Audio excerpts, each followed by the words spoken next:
can't think of anything that she has done again. No, I don't know if that's by her choice or what. Yeah. But I mean, because I don't know, but that movie seemed to showcase her talents very well. Yeah, she was brilliant. Yeah. Yeah, I mean, she still has an accent, so maybe that's why they can't. And maybe she doesn't want to be in some shitty movie. You know, she's like, hey, I did this one project, I believed in it, I did it, and as far as I'm concerned, I don't think I'll have a performance as good as this again. Right. I mean, it's like I would completely understand if, you know, after reading a script like that, you're like, wow, this is something incredible, and I want to be a part of it in every way, shape, or form. And you know, I'm sure after that movie, she got all kinds of fucking scripts. When you know, and the majority of the scripts out there are terrible, and you're like, you know, why am I going to ruin what this was by doing some other bullshit? Because you know, a chick like that who has an accent is kind of cute. You know what she ends up being? A Bond girl or something, right? You know, something stupid. Even though it'd be very fucking strange to see Bjork as a Bond girl. Well, I'm using that as a very extreme example, but you know, the Hollywood it's like Bizarro World. They bring her in to be like the exotic sidekick to some actor or actress, mainly an actor. She'd be the exotic love interest, and she probably doesn't want to do that shit. No, and I have tremendous respect for her for like not doing something. I mean, like whether you love her music or not, she does have some original integrity to herself. Oh no, and her music is fucking amazing. If you ask me, that's me. Yeah, no, I love her music too. I just, I don't know. I don't. We're not gonna get into a Bjork debate. I won't pull a Roger Rabbit on you. No, her music, whatever. You know, whatever. But I'm trying to think of I can't think of an actor and actress. I think you thought of one. Yeah, I brought up Spike Jones. That's right. Who's in Three Kings. He was really good. I thought he did a great job in that film. Yeah, and you mentioned that he acted in one of his own videos for Praise You, which was that Fatboy Slim video where because he did a whole documentary behind it where he played a character who's heading up this dance troupe, and the dance troupe, they're the shittiest dancers in the world, man. And they go out, and for the video for this Fatboy Slim song, they go out and dance in front of a theater, and it's just one shot of these guys just acting fools in front of this theater. Yeah. And a lot of people don't know that they're actors, and a lot of people didn't even know that was Spike Jones. Spike Jones, by the way, I had no idea. He's the video director, directed numerous really cool videos, and then he directed what was it? Where the Wild Things Are recently. Oh yeah. And what Being was John Malkovich? Did he direct? Yeah, he did direct that. That was his first. That was his first film. Yeah. And Adaptation. Adaptation. Yeah. So, and I've always had respect for Spike Jones, man, and just to see him be able to pull off a performance that's great. Because in that movie, I know I recognized him in Three Kings. I was like, where'd I know that guy from? And I was like, oh, that's Spike Jones. Yeah, and he was amazing. Yeah, yeah. You never really seen him act again. No. He directed a cool Nike commercial too, man. The guy's he's a real visionary, man. I'll always love his Daft Punk video that he did with the dog. Like just walking thank you, man. Yeah. I always say that's my favorite video. That video is amazing. It's a cool video, people. You should see it. It's like it's an instrumental song. So and it's by Daft Punk, and so the video is just following this guy who has the head of a dog. Yeah, and he's walking through New York. And nobody acknowledges like it's a dog walking on crutches through New York. Everybody treats him like he's just a guy. Yep. Like he walks up to a table, he's looking at these books, and the guy at the table is like talking to a customer. He's like, "Hey, you gonna buy something or what?" And the guy's like, "The dog," like, "Yeah, I'm gonna buy this book here." Yeah. And then he starts reading it around and shit. He takes a survey from somebody. Yeah. My favorite part is where he meets that girl in the store. Oh yeah. The grocery, the convenience store, the little convenience store. And it seemed like they had some sort of past, like romantic past. Yeah. They knew each other from high school or something. Yeah, like that. And she's like, we should hook up sometime, go eat dinner. And she gets on the bus, and the bus drives off before he can get a number. Yeah, that's right. Like this dog is having like a really bad day. He's like drooping around. He kind of reminded me of McGruff, the crime dog. Yeah, take a bite out of crime. Yeah. But man, to answer your question, Tom, I don't know if I have an actor. That's a good question. I mean, a good answer you gave. I have a director who directed one movie. Now he's uncredited for directing two movies. Oh, I'm sorry. He directed two movies. For one, he's uncredited for. I think it was called The Eiffel Tower or something like that. But the guy I'm thinking of is Charles Laughton. Charles Laughton is a actor from back in the day, man, back in the 30s and 40s and earlier than that probably.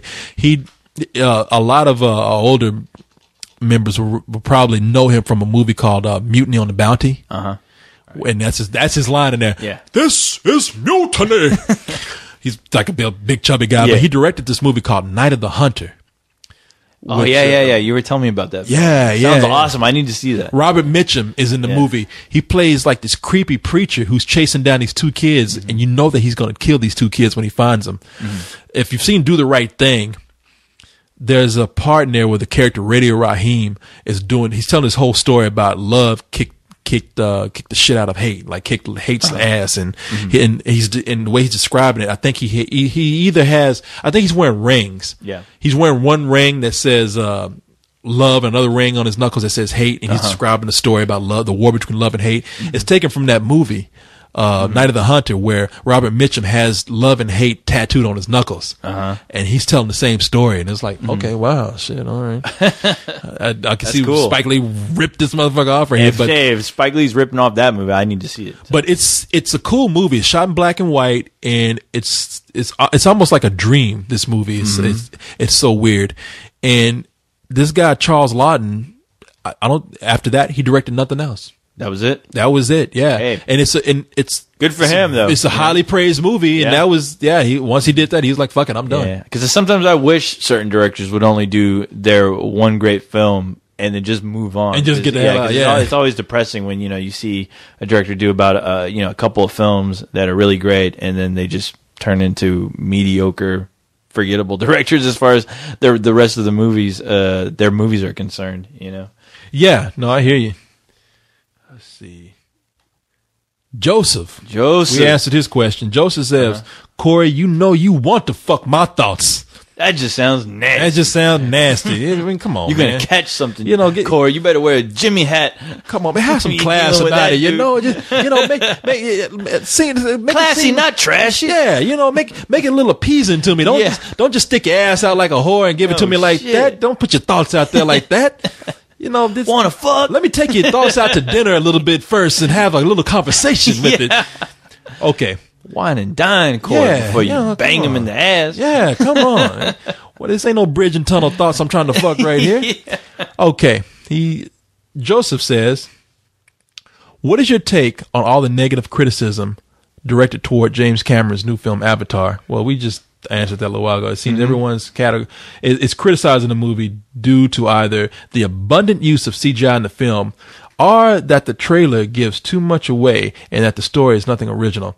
Anyway, what are your thoughts on this, and what do you expect from the film? Look, I'm a fair guy. I'm one of those guys who says I don't judge everything by a trailer completely. We already told you what our concerns are with the movie, right? But I'm going to go in and judge the movie fairly on how the final product is. Right.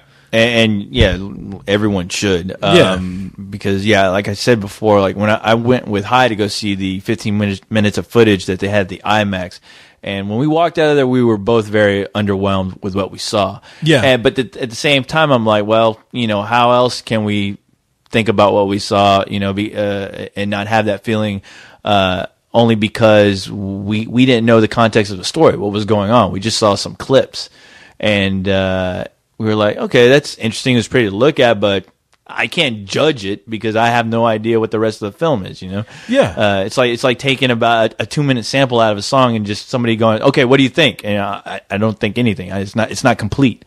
But I will say that Hy went and saw the footage again at Fantastic Fest. And I think they had like the producer there of the film, and he actually before they played the clips, like they did at the IMAX, he actually explained what was going on within the story, and then he would show the clip, and Hy walked out of there honestly thoroughly impressed. Like, it shocked me. It was like night and day, his reaction to what he saw in San Antonio and what he saw in Austin. And he was like, you know what, from what I heard from that producer as far as what was going on in that story, it sounds like it's going to be it could be a fucking kick-ass movie. Oh, cool. And I was like, okay, well, you know what, you piqued my interest, and I could trust you, and I'm looking forward to seeing it. I'm looking forward to, I am looking forward to seeing the movie. I mean, it looks like such a spectacle. How can you not want to see it? And at least it satisfy your curiosity. Oh, yeah. But and it's James Cameron. And it's James Cameron, yeah. I mean, you would say what you want about Titanic. The last like fucking 40 minutes of that film are incredible to me. They are. So, you know. They are. I mean, I have to say the romance and the acting in that movie was pretty bad. It was bad, but I mean, hey, when the ship sinks, which is what you really want to see. Yeah. It's like, wow. It's completely, just it's an unforgettable scene. I mean, there's a part in that movie that just, it's heartbreaking, but I laughed. It's like, there's this woman. So now, Kate Winslet, there's a part where the ship, like, it's finally turned upright. And there's a part where Kate Winslet has to watch this girl, like, hanging on for, like, I don't know, it seems like hours almost, but it hasn't been that long. But it gets to a point where that girl just can't hang on anymore. She just has like, and Kate Winslet just looking like, oh, well, nothing I can do for that. But yeah, I'm looking forward to Don't tell me your problem. Okay. Please fuck this thought. Oh, boy. Coming from Scott Carey. It says, Scott Carey says, one of my favorite movies ever is To Kill a Mockingbird. One of the things that's great about it is the soundtrack. The same tune can be beautiful in one scene and creepy as hell in the next. It got me thinking about good and bad soundtracks. So here's my question. What movies can you think of that had great soundtracks that really added something to the film? And what are some movies that had soundtracks that hurt the film? Thanks a lot. And that's from Scott. Yes. That's a good question. That was one of the better questions we had yesterday. And I immediately said Watchmen was one of the movies where the soundtrack kind of hurt it. And I agree because you like the movie better than I do. Yeah, I love that movie. And that was the only real complaint I had about it was the soundtrack. Yeah, I mean, I don't know how they went by deciding what tracks to use, but I thought the decision could have been a lot better. Than it's there's some things it's just disjarring. There's scenes and then the music kicks in where it's just completely disjarring. Yeah, like one of the scenes I remember the most is they're playing "I'm Your Boogeyman" and they're shooting protesters in the street. And it's just it just doesn't fit. Right, but some movies that are helped by the soundtrack. You have some movies that are just where the soundtrack just takes on a character of its own. We just mentioned Do the Right Thing. Do the Right Thing is a movie with that soundtrack by Public Enemy. Like, I mean, it's Fight the Power. It's synonymous with the anger in that movie. Right. So that was a well-crafted placement of the soundtrack in that film. And then you have something like The Crow, where that soundtrack.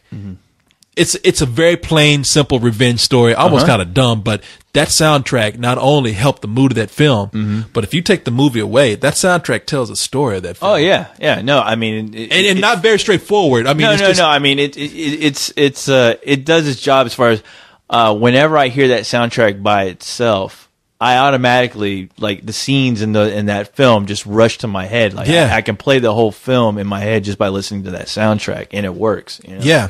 Pulp Fiction is another movie where the soundtrack actually becomes a character. And I want to say around that time, that's when soundtracks were like, getting really big. I mean, where they were topping charts. And, Pulp Fiction is a great example as well as The Crow, because everyone I knew back then, when those movies came out, it seemed like everyone I knew owned those two fucking soundtracks. The Crow and Pulp Fiction, and they play the fuck out of them, Yeah. And there are a lot of great artists on those soundtracks. I mean, fucking on the Crow soundtrack, you had Nine Inch Nails, The Cure. I mean, just and a lot of industrial bands. There was a lot of breakout songs for some bands in that on that soundtrack too. Stone Temple Pilots had a song, and I forgot what the Big Empty. It was like it's a great soundtrack, man. It really helps that movie out a lot. I'm trying to think of another movie. You and I had a movie. This is why it's a great question. You and I have the same movie where I thought the soundtrack helped the movie, and you thought it hurt it, and that was Heavy Metal. Yes, from the 1981 animated movie. And only because, I mean, whenever I love Heavy Metal, I love that movie to death. But there's times when I listen to the soundtrack and it kind of makes me cringe a bit, and I'm always thinking, wow, I wonder what this film would be like if it had just either better bands playing or just a better score. There are bands on that soundtrack that you never heard of, and never heard of again. Exactly. But I look at it almost like the Transformers the movie soundtrack. Oh Jesus, man, that soundtrack is full of artists that you never hear from. Yeah, even though I love that movie, there's times when that soundtrack will kick in and it'll just make me cringe.